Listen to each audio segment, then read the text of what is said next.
gentlemen, we're introducing Pro Football Network's very own Trey Wingo, our good friend. Look, we get a chat every single Monday, usually here on the show. But we're here at the Super Bowl, ladies and gentlemen, the biggest game of it all. Trey, great to see you here in person for Cody, once. good to see you, brother. Super fun, man. Look, this experience has been fantastic. Just the energy in this building is unbelievable. And that's not even going to compare to the energy on Sunday in SoFi Stadium. I mean, we'll preview the game tomorrow more in depth, but first off, I just want to say, hey, just glad to have you here. Good to be here, man. It's nice to see things getting somewhat back to normal with the way the Super Bowl was last year. It was weird. There's no way to describe it. It was just weird.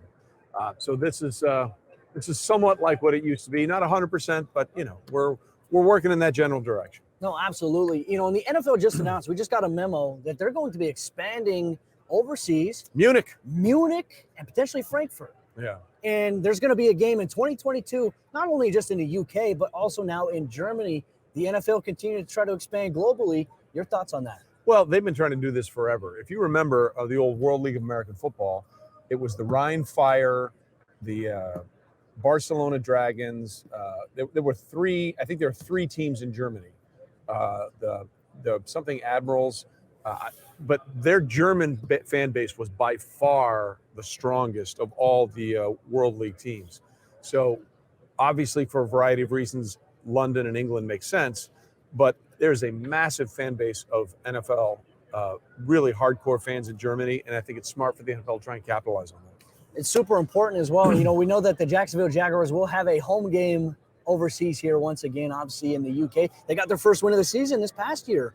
Urban Meyer's first win, obviously that ship is sailed, but now Doug Pederson is taking over as the head coach there. Now, I wanted to get your initial thoughts on this because I think a lot of what we talked about, the next head coach for the Jags, they have to have a really good plan or they have to be right for a guy like Trevor Lawrence. Do you feel like they got the right guy? Doug Pederson won a Super Bowl against the greatest machine in the history of the NFL with a backup quarterback. I mean, it's kind of hard to go against that. And it's funny, he also made it to the playoffs a couple of times with Carson Wentz as the quarterback. And we've all seen the issues, for lack of a better term, over the last few seasons with Carson. So, yeah, I was surprised that Doug wasn't a coach this past year. Yeah. But when you had nine openings, which is just an insane number, it doesn't surprise me at all that Doug is back up and running. So he was one of the coaching hires, obviously unofficially confirmed just yet. I had to wait till after Sunday's game. Kevin O'Connell more than likely taking over the Minnesota Vikings job. I want to get your initial thoughts on that because everybody had started to wonder, well, what does this mean about Kirk Cousins? Well, we all know that Kirk Cousins' contract is massive. He's going to be back in 2022, no question. But how might this bear after 2022 maybe for Kirk? Not great. I mean, if we're being honest about it, they invested a ton of money in him. And I think it would be safe to say that they were looking for more on the return in their investment. Like, he's been fine. But that's like the worst thing you can be as a quarterback, right? You're fine. Like, you'd rather know that you need someone or preferably know that you've got someone.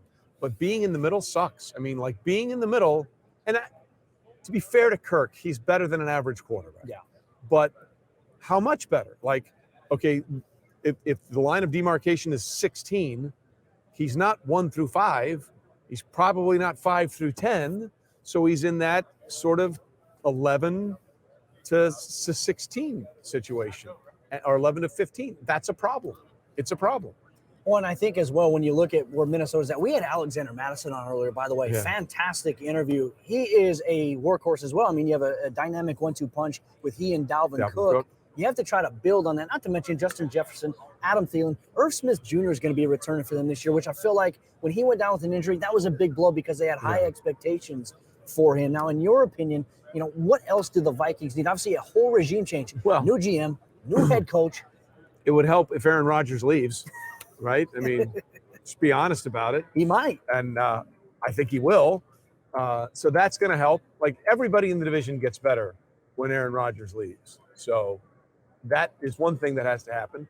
Minnesota needs to find an identity, right? I think they vacillate between we're this power running machine, like you said, with Madison and Dalvin Cook, and Kirk can make all these throws. Well, what are you? You have to have an identity, you have to stick with it, and you have to have the functionality to rely on that identity when the shit goes sideways, for lack of a better term. Well, yeah. One other thing, too. I mean, we talk about Minnesota, right? They've got their coach.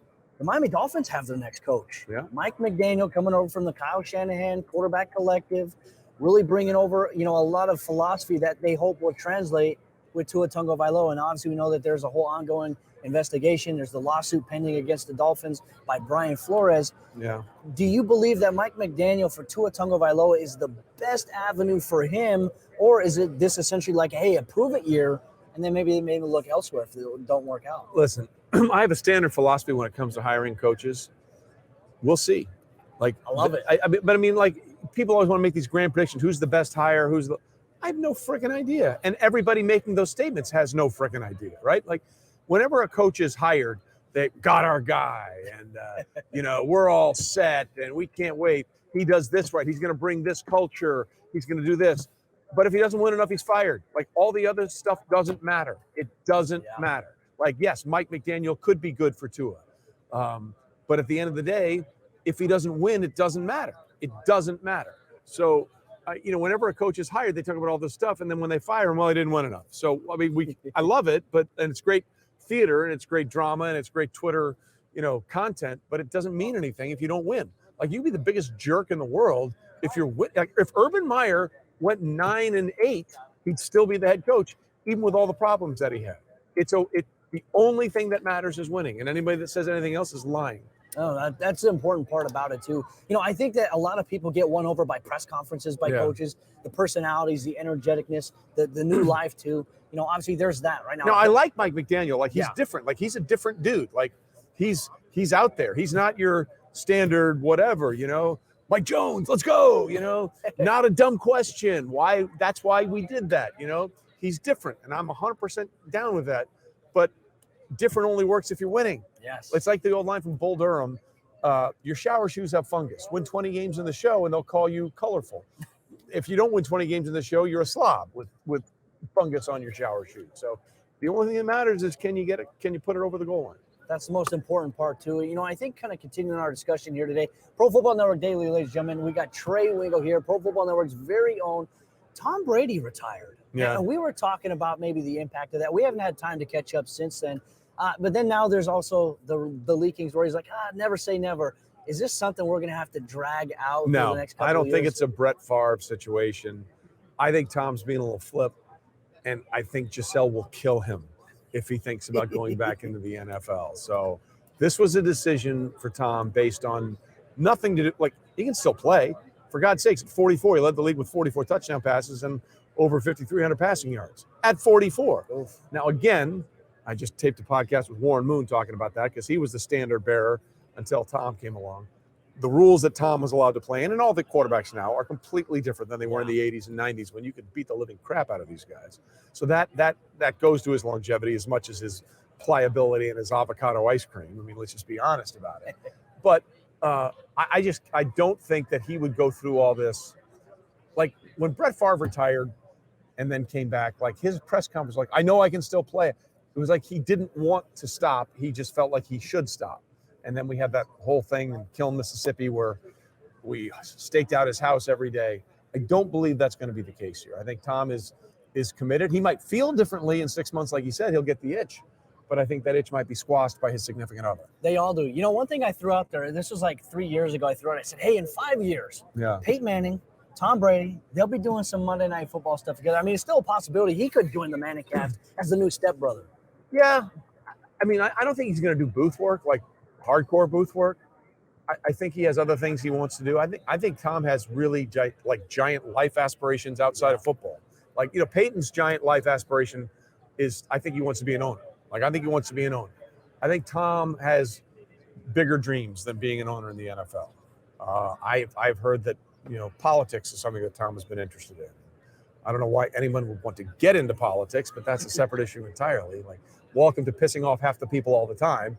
But I think he has other things on his mind.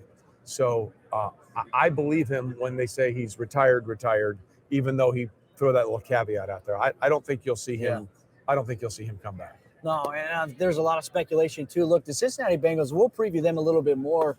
But outside of that, I think one of the conversations that's been brought up, Rob Gronkowski put something out there about maybe being interested in teaming up with Joe Burrow one day. Well, it's the filter, right? Like, what did he say?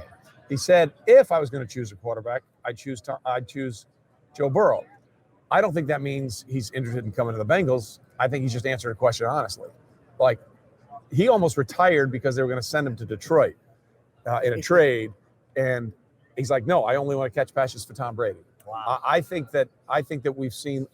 I could be wrong, but I think we've seen the last of Rob Gronkowski as well. I don't think he's willing to go down that road with someone. Like, their bromance is so real. It's like pure. You know, I just can't imagine that he would want to go down that road. Well, there was one thing that he said in the Manning catch. He's like, he's like, I don't watch film. I literally go to Tom and say, Tom, who's covering me? Yeah. And what am I doing here? And he's like, all right, boom. That kind of chemistry those guys have had together for years has been special. It's been fun to watch. Rob Gronkowski, he may get into the media world again. I know that's something he did when he initially retired. Yeah. And then he came out of it just to join Tom Brady. It's been fun to watch those guys there. Obviously, they fell short. The story will be for the Tampa Bay Buccaneers, what's next? I mean, in your opinion, how do you maybe see the offseason going for them? Well, there's another 12 that might be available. Like, think about it, right? It's an appealing destination. With Bruce Arians and Mike Evans and Chris Godwin, and maybe Gronk could stay for Aaron Rodgers. Like that, That's a possibility. But think about it.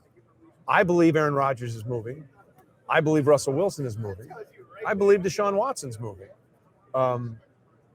And this could be the wildest veteran offseason for high-quality quarterbacks we've ever seen. We already know Ben is retiring, and Jameis Winston's going to be a very hot commodity. Yeah. Like, he played really well for the Saints. And there was only one game where he went back to old YOLO, Jameis. And that was the game against the Carolina Panthers where he's, throw it up and see what happens. He really didn't do that. Like, he could be great for Tampa Bay. But I do believe that what happens with the quarterback situation in Tampa will dictate whether Bruce Arians is still there. It's going to be a fun, interesting offseason to cover. Ladies and gentlemen, Pro Football Network's very own Trey Wingo. We'll be talking about a lot of things this entire offseason, building up into next season. We have the NFL Scouting Combine coming up here in a month. We have the NFL Draft, NFL Free Agency. It's going to be wild, ladies and gentlemen. And tomorrow, you're going to get our exclusive one-on-one sit-down Super Bowl preview. Trey Wingo and myself on tomorrow's PFN Day.